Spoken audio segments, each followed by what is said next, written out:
जिला प्रशासन के अभिनव सांस्कृतिक पहल पर सुबह बनास के अंतर्गत आयोजित घाट संध्या कार्यक्रम में गुरुवार को उत्तर भारत की प्रसिद्ध शास्त्रीय नृत्य विधा कथक की प्रस्तुति ने दर्शकों को वाभियोर कर दिया।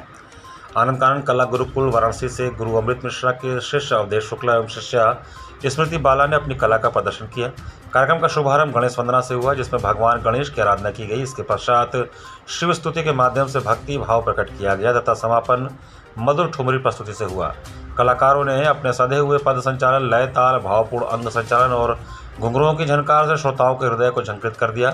कलाकारों को प्रमाण पत्र एवं आशीर्वचन बनारस घराने के विख्यात कथक कलाकार विशाल कृष्णा एवं मुंबई से पधारे मोज जॉय ने प्रदान किया। कार्यक्रम का संयोजन सुबह बनारस के संस्थापक सचिव डॉक्टर रत्नेश वर्मा ने किया एवं सफल संचालन सीमा केसरी ने किया।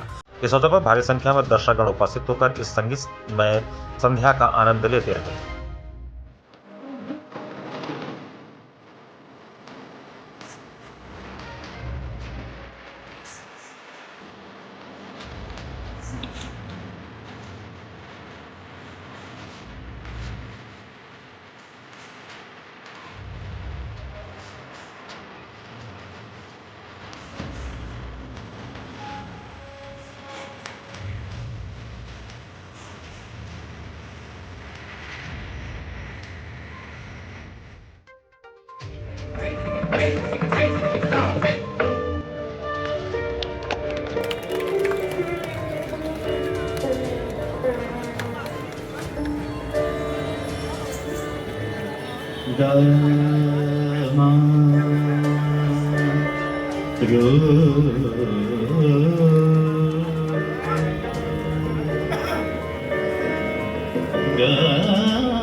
Go